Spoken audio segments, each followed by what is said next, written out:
Ecclesiastes is, in some ways, the opposite end of the pole from the book of Proverbs. So it's fitting, not just because they were largely written by King Solomon, most of Proverbs and all of Ecclesiastes,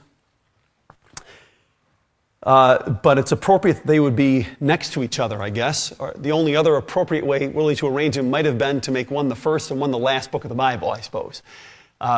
Because the book of Proverbs really, as we studied over the last couple of years, is a book which is exhortations to practical living and is written from the point of view of a man, mostly Solomon, who has tasted of the Lord and knows that he is good and has so filled him with joy and peace and success in his practical life as a human being, as a king, as a member of his household, as a friend, in war and in finances and in all other things, that Proverbs really is the expression of one who is, through his writing, worshiping, praising, and exalting God. Ecclesiastes, while it is that in a sense, in that it comes to a conclusion that is an exaltation of God, is really written from almost the opposite perspective. And all of you here, I know all your faces, and so I know you've been around a while, and you've all read the book and heard it taught and spoken of before. So I'm not going to ruin it by going to the last chapter and telling you how it finishes. But Ecclesiastes is written by a man who is in, or at least has gone through, deep depression and has experienced a boredom on a scale that you and I will probably never experience. And Ecclesiastes, to me, is a wonderful and encouraging book because of that, because Solomon lived a life that was extreme. Now, today, you might have noticed in the last 5 or 10 years, everything on TV, everything advertised, everything on the store shelves has to be extreme or it doesn't sell, right?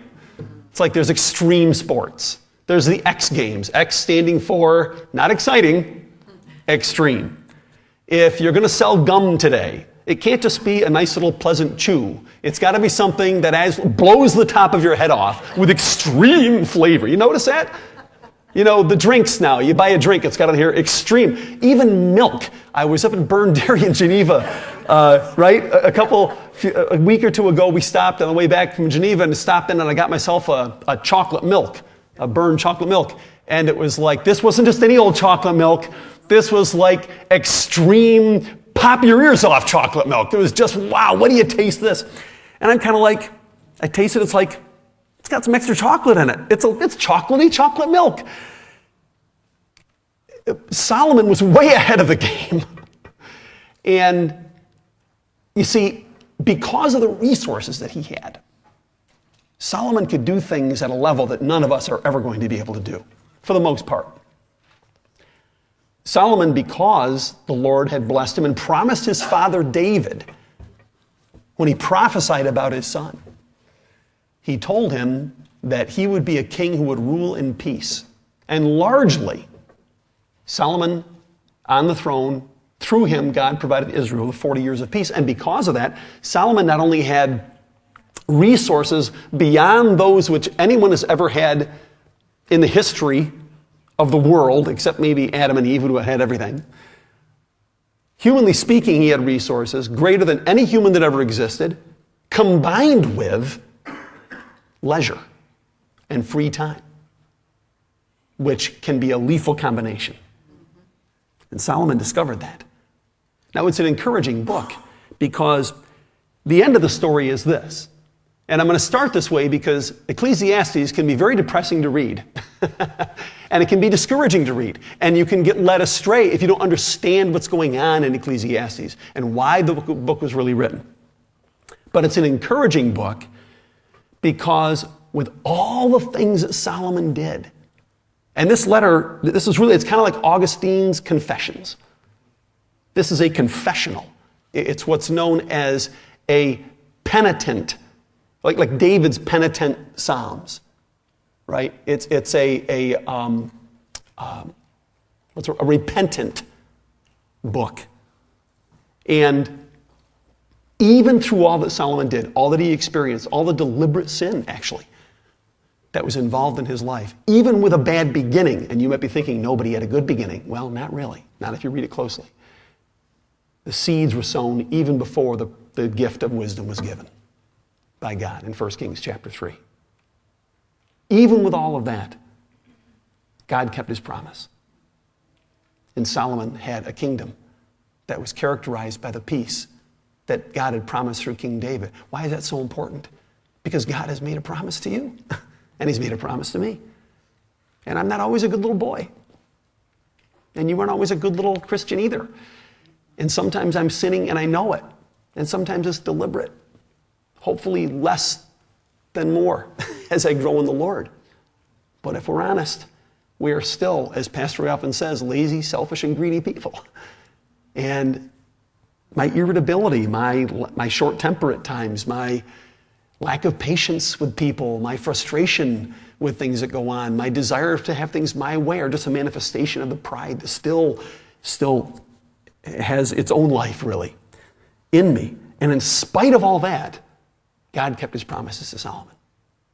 And that's encouraging to me, because Solomon was so bad, but was loved by God because he was his. God owned him, that he brought him through in the end. Now, it's not the way to live my life. It's not the way to live your life. Because as we read through, hopefully the message we'll get, the intended message from Ecclesiastes is, this is not the way to live your life. Just because I've got my ticket punched and I'm going to heaven and God won't abandon me and he'll keep his promises to me, doesn't mean I couldn't have a rotten life, miserable life. And we've seen that, haven't we? Hopefully just manifestations of it here in our own lives where we get, it pokes its head through. We get near the edge sometimes and we say, oh, that could be bad. That was bad. And then we see some lives, Christians we think, that just are always in difficulty. Turn over to 1 Kings chapter 3, just for a minute.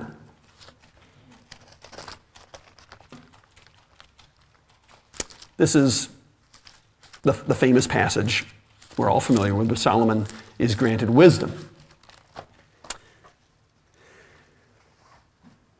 But that's down in chapter 5, or verse 5, in 1 Kings 3:5. That's where the Lord appears to Solomon in a dream. What's interesting to me is that verse 1 begins the history of Solomon, and it begins with Solomon in grave sin. Verse 1, now Solomon made a treaty with Pharaoh, king of Egypt, and married Pharaoh's daughter. Then he brought her to the city of David until he had finished building his own house in the house of the Lord and the wall all around Jerusalem. Meanwhile, the people sacrificed at the high places. By the way, when it says that, it doesn't tell you here, but God's injunction through Moses was, do not worship on high places. But what if I'm going there to worship God? We'll find out in a moment as we read through this that Solomon went to a high place to worship Jehovah, God. Not just Elohim, but the name of God. He went to worship Jehovah. But God had said, don't worship on the high places. Why? Because the high places were where Molech and Ashtoreth and the other gods of the Canaanites were worshipped, and God wanted a separation there. That's why the tabernacle was a place where they worshipped, and it was on the low ground. God wanted that distinction, that separation. Meanwhile, verse 2, the people sacrificed at the high places because there was no house built for the name of the Lord until those days. Isn't it funny how we can take a direct command from God, say, well, Lord, I know you told me not to worship on a high place, but there's no tabernacle. As if the only other choice is to worship on a high place, right? Well, the priests established the high place. That's where I should go. Lord, you didn't provide this, so I'm going to go do that. we are in the constant habit, I think, sometimes of giving God door 1, 2, and 3, like we're on The Price is Right, or whatever the name of that show was. What show was that? Let's make a deal. Door 1, 2, and 3. Well, Lord, you know the options I've got, and there's a deadline coming. Lord, this is not one I can be patient, because on Friday, it's going to happen, and no action is action, right? Just not deciding is deciding not to decide, and so blah, blah, blah. I got to do something, and God's going, I've got the cattle on 1,000 hills. I've got 5,000 doors. It's not 3 doors that I can open for you. And Solomon loved the Lord, verse 3, walking in the statutes of his father David, except that he sacrificed and burned incense at the high places. Now the king, Solomon, went to Gibeon to sacrifice there, for that was the great high place. And Solomon offered 1,000 burnt offerings on that altar. And at Gibeon, the Lord appeared to Solomon in a dream by night, and God said, ask, what shall I give you? Now we would expect God appeared in the dream at night and said, what are you doing up here on this high place? I thought I told you. But that's not what happens. I'm not sure I can give you an answer to the question, why didn't God address the sin in Solomon's life that was going on? Clearly, just from that passage, he shouldn't have been at the high place. But there he was. So go back over to Ecclesiastes. And as we know the rest of the story in 1 Kings 3, Solomon asked for wisdom, and the Lord gave him what he didn't ask for, victory over his enemies, great wealth, along with wisdom to rule the people. Well, you really need to know the background around the book of Ecclesiastes to understand it. So we're going to look at that just a little bit here. And we're going to go, I hope, through just the first 11 verses here of chapter 1, which is kind of the introductory section. In the first verse, we find, of course, that it was written by King Solomon, the words of the preacher. There's a lot of debate about what that word could mean or should mean. The debater, some people say. Doesn't really matter, I guess, except that I think I like the translation, the preacher, because really the book of Ecclesiastes is a sermon. That's what it is. And like any good sermon today, it's got bullet points all the way through it. I mean, and it has a summary. It begins with a summary. The first 11 verses are a summary. We find in the beginning the author, and if you don't go there, but if we were in chapter 12, I want to jump ahead there right now, we find that the book was penned near the end of Solomon's life. How do we know that? Well, there's a lot of implication throughout the book about all the experiences that he had. But in chapter 12, it talks about, he has this firsthand, very poignant kind of description of what happens to a man's body as he gets very old. And he says, the eyes, the shades start to close. You start to go blind. And what does he call them? The teeth. He calls the teeth something funny. I'm not going to look at it right now. The chompers or the gompers or something like that. They start to not work as well as they used. They fall out. They get soft. They start to get brittle, right, and to decay. So we know he was probably quite old when he wrote this. He was a king of Israel for 40 years. The third king in God's economy, anyway. There was a king in between. I think his name was Ishbosheth, if I remember correctly. But Saul, of course, was going to leave his kingdom to his son, Jonathan, and both he and Jonathan died fighting in battle. And then David was still really in hiding, and his men made him a king of sorts in Hebron, but there was another son, Ishbosheth, that became king of Saul. And so when David became king, and he had the affairs, we're familiar with Bathsheba, the product of that was Solomon. And Solomon became, we could say the fourth, but really in God's reckoning, the third king over Israel. And he took the throne about 1,000 years before Christ, around 970 BC, as close as we can tell, ruled for 40 years. Part of the context of this is the wealth of Solomon. Just how rich was he? Well, Peggy and I were talking the other day, a few weeks ago, about what we have today and how, even though we complain sometimes, and our society has set something called the poverty level, and it's so many dollars per family, depending if you have 1, 2, 3, 4, or 5 kids. And I think if you have 4 kids and you're making under $30,000, something like that, you're at the official poverty line. It's around 30 grand, and then you can qualify for federal benefits and stuff like that. And that's probably a good thing. We should take care of those who, are unable, to take care of themselves to some extent. But it just occurs to me And we were talking about the fact that the way that we live today was really better than kings lived a few hundred years ago. I mean, the stuff that we have, any king from, let's say, someplace in Europe 400 years ago, who came forward to today and lived in a tenement, what we might call a slum, even though it would be a little confining in terms of space, it wouldn't be a castle, in terms of cleanliness, in terms of having hot and cold running water, probably air conditioning, heat in the wintertime, glass instead of just curtains and shutters over windows, the variety of food that's available. Even in little dinky old Seneca Falls and Waterloo, you can go to Aldi, for crying out loud, and buy stuff out of season all year long for cheap, right? We were watching a very excellent show yesterday about the story of England, and talking about, and this is around the time of the 10, 11, 1200s, after the Norman invasion in 1066, and just the abject poverty. I mean, people, and Peggy made the comment, you know what? These people spent their whole lives being sure they had food. That's what it was all focused around, was food. And clothing, I mean, how many pair of shirts do you have in your closet? Don't raise your hand. I'll raise my hand. My closet's not very big, but it's full of shirts and pants and stuff. You know, when I get ready to come to church on Sunday, I go, did I wear that last week? Just like you girls do. It's like, did I wear this last week? Well, I wasn't here last week. I think I wore it 2 weeks ago when I was in, but that was 2 weeks. Now, back then, you wore the same shirt and the same shoes day after day after day after day after day after day, unless you were royalty or nobility.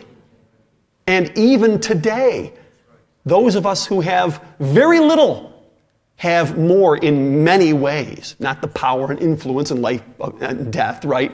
Much more than royalty had back then. Well, King Solomon had so much money, so much wealth, that it boggles the mind. Look at 2 Chronicles chapter 9, verse 13.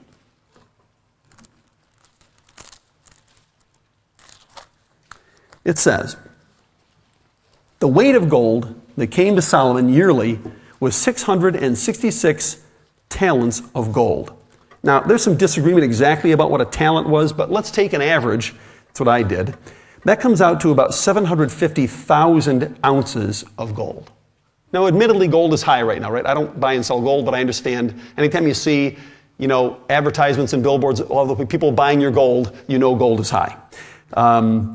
Today's price, I looked it up quickly before Sunday school, about $1,500 and some dollars an ounce. That comes out to $1.2 billion. That's a lot of gold. There was so much, in fact, that he didn't know what to do with it. And so, if you look at 2 Chronicles chapter 9 and verse 20, it says, all of King Solomon's drinking vessels were gold. All the vessels of the house of the forest of Lebanon were pure gold. Not one was silver, for this was accounted as nothing in the days of Solomon. For the king's ships went to Tarshish, we think that's probably Spain, with the servants of Hiram. Once every 3 years, the merchant ships came, bringing gold, silver, ivory, apes, and monkeys. Pastor Ray actually talked about this, I think, last week during church. And all the kings of the earth sought the presence of Solomon to hear his wisdom, which God had put in his heart. And each man brought his present, articles of silver and gold, garments, armor, spices, horses, mules, at a set rate year by year. The king made silver as common in Jerusalem as stones. There was so much gold, you couldn't sell a hunk of silver, because gold was so plentiful, no one wanted silver. The Queen of Sheba alone, on a single visit, gave Solomon 120 talents of gold, over at today's rates, $200 million. And all she got for her trouble was to sit at his feet and listen to him talk. And she was very impressed. Actually, it says he gave her stuff to take home too, I think, out of politeness and political expedience. Solomon had so much gold that it tells us that he actually had 200 large shields constructed of pure gold and put in the house of the forest of Lebanon. And then another 300 small shields. And it tells how big they were and how many millions, and you can figure it out. But he was, and this was just the gold. If you remember from the passage we read, also ivory, spices, gems, animals, grain, foods of all types. Solomon, it was just like going to Aldi or the Tops. He could probably eat anything he wanted almost at any time of the year because it was just coming from all over the place. The man was absolutely immensely wealthy. He also ruled at a time of peace between Israel and her neighbors. I mentioned the prophecy about Solomon to King David, and as a result of that, he had a great deal of free time, and he used it to do a lot of things we're going to read about. He studied botany, he studied the flora and the fauna of the world that was brought to him. He studied pleasure and studied humor and studied drink and wisdom and the pursuit of personal pleasure. And what we end up from all of that is this book, The Confessions of a Man Who Ended Up Absolutely Bored Stiff. You know, I think Ecclesiastes should be taught maybe on a yearly basis to all of our kids beginning around age 4 or 5, taught appropriately so that they understand. It took me until I was an adult, long into my adulthood, to realize that money won't make you happy. And I really thought it would. I thought that was probably about the key. Not the money itself. I wasn't about sitting around in a pile of cash, throwing it in the air, but just the security and the status and the food and the travel and the vehicles and the types of cars and the things that I could buy and just the pleasure and enjoyment and security of it all. I was fairly convinced that was it. That was going to bring happiness. Some people think, that if they could live in paradise, how many people say, if I could just go to Florida, if I could just get to Southern California or the Mediterranean, just to get to Hawaii, just some place where the weather is just perfect. Do you know that of the 50 states, the highest suicide rate is in Hawaii? Now, I'm not saying that has anything to do with the weather. Probably doesn't. But the weather doesn't prevent it, does it? Doesn't make the difference. It's interesting to me that the man who had everything, in the end, close to the end anyway, felt that he had absolutely nothing. And he hadn't lost it all, he still had it. But Paul describes us that know and live for Christ this way. In 2 Corinthians 6:10, he says, having nothing, yet possessing everything. And I'll tell you, one of the great decisions of life, besides getting saved, which is like winning the lottery of life, getting saved means nothing else matters quite as much. That the most important thing has happened. You come to know the Lord. But boy, close on the heels, right behind that, is understanding the difference between having nothing and possessing everything. And how material things, whether it's money or pleasure or even relationships, will bring in the end nothing but boredom and depression and anxiety and discontent, really. Unfortunately, some of us, to some extent, have to experience that in order to learn that it's true. Well, this book is certainly a written sermon, as far as I can tell.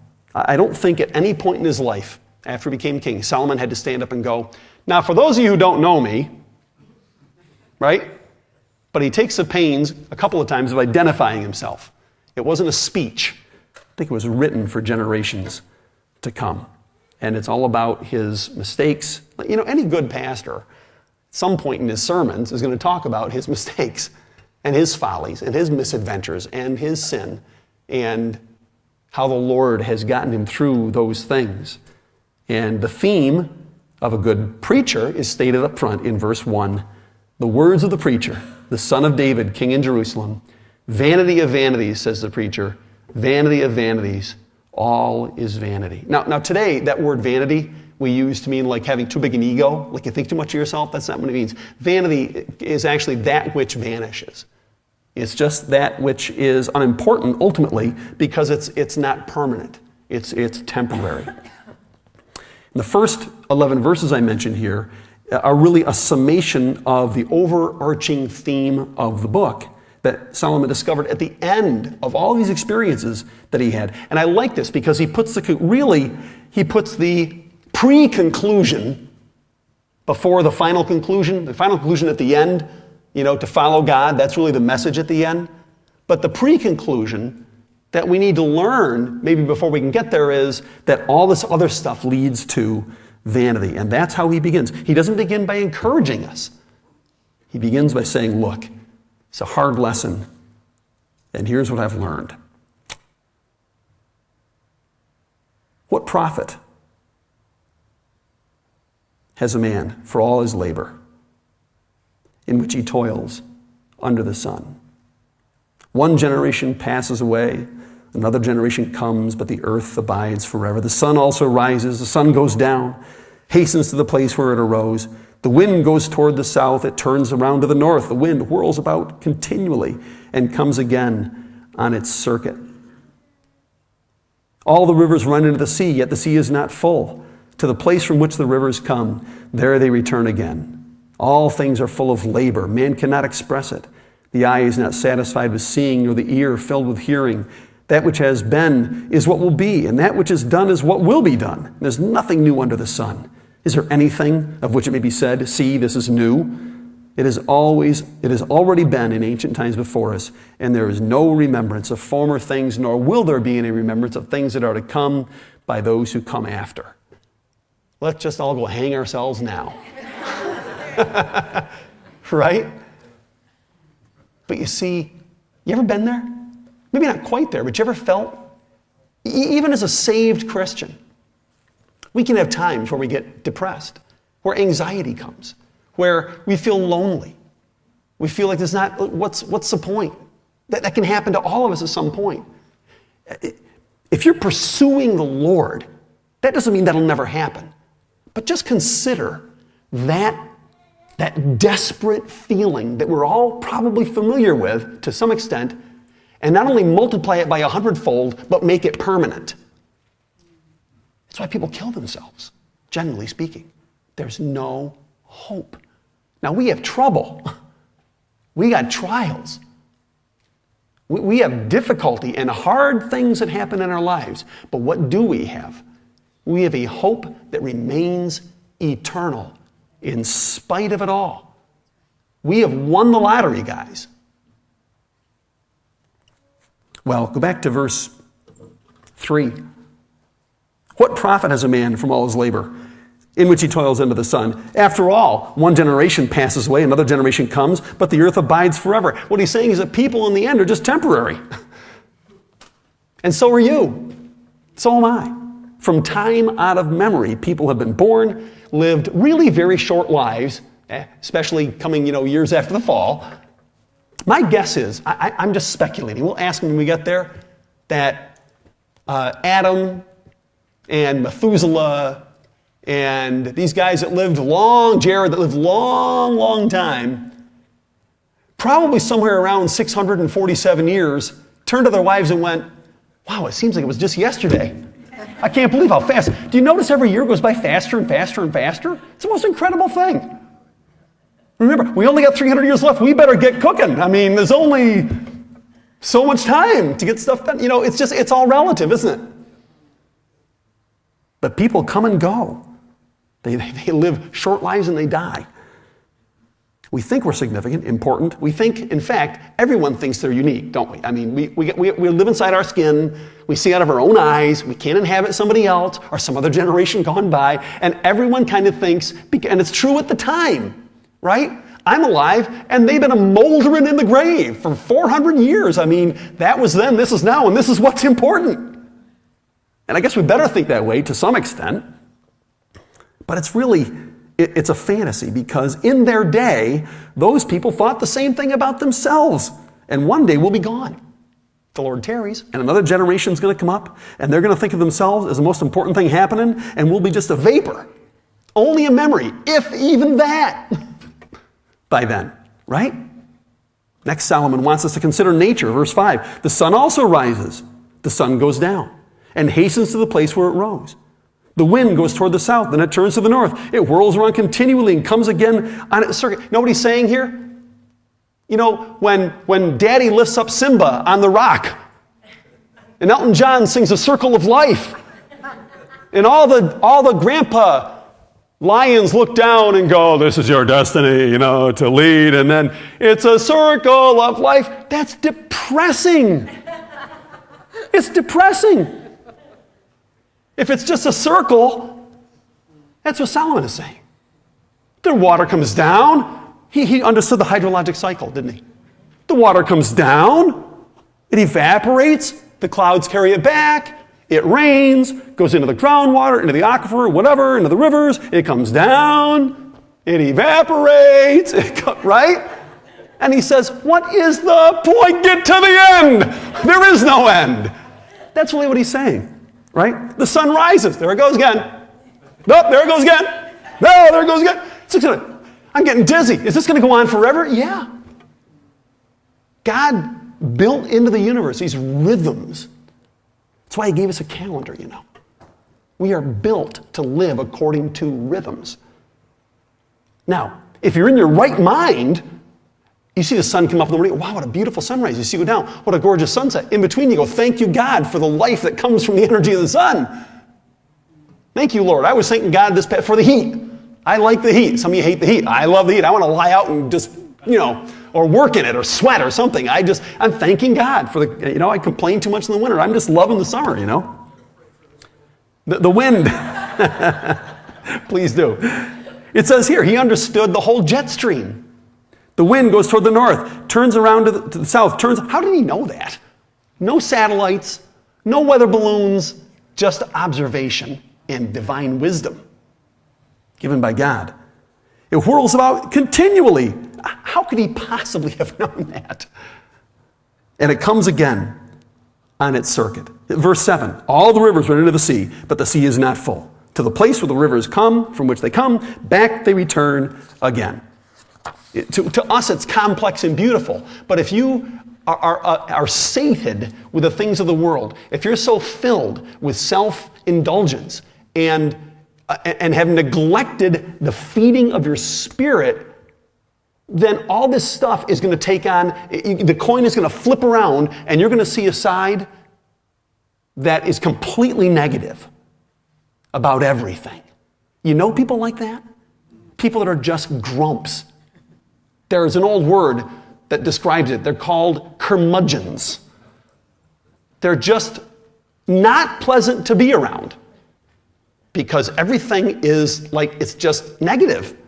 I'm not trying to give you some pop-sci Robert Schuller, power of positive thinking. I'm just saying, Bob Schuller had one thing right. I think the Lord generally wants us to be fairly positive. He gave us all things to enjoy. But man, the things that I love can be the things that I hate in a hurry. And we're going to know the reasons why, not this week, but next week. Solomon is saying this. Nothing's accomplished. It's just a repetitive process, and it's like being a rat in a cage.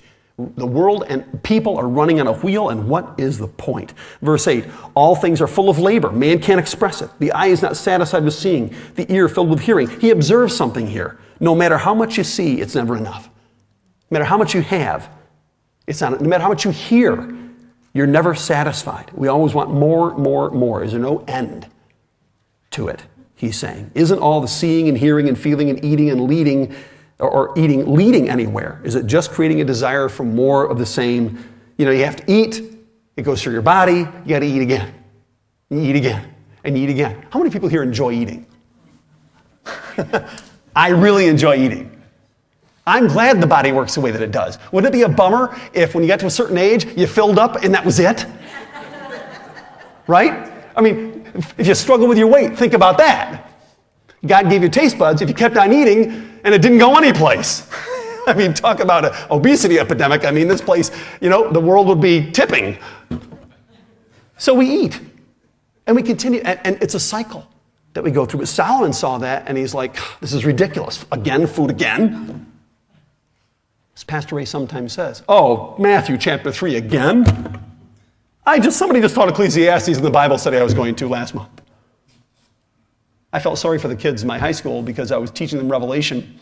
And then Pastor Ray started teaching Revelation. So they were getting it in Bible. And then I gave them the short version about 2 months. And, we just zipped through it. But hopefully it was, Revelation again.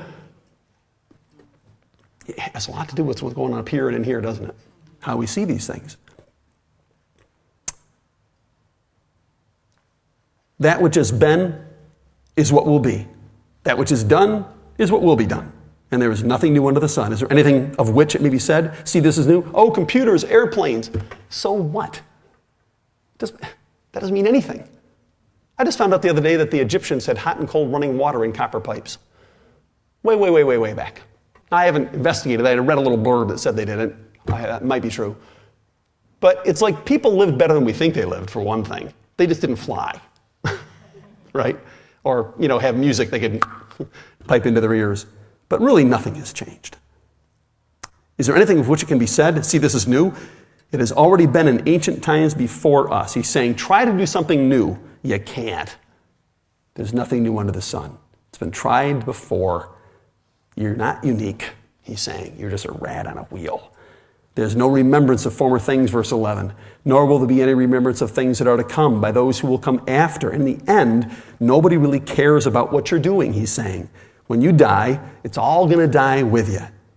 Your kids and maybe their kids will remember you for a while, and then who knows after that. If you have someone in your family who's a good archivist and a genealogist, maybe some stuff will be remembered. There's a few people in history, relatively speaking, Alexander the Great, Paul the Apostle, Hitler, Pol Pot, that people remember for generations, maybe for all the time that human beings will be on the earth. But those are rare. It's not common. So what's going on here? How could a man who began with such promise end up in such a state of cynicism and depression?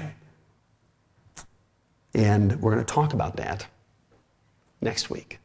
But I hate to think this message, if anybody ever listens to these, I don't know if they do or not, for it to fall into someone's hands and they go out and do something to themselves because I just absolutely destroyed their worldview. There is hope. And Solomon finds it, and we're going to look at that as we proceed through the book. So, Lord, we thank you for books like this.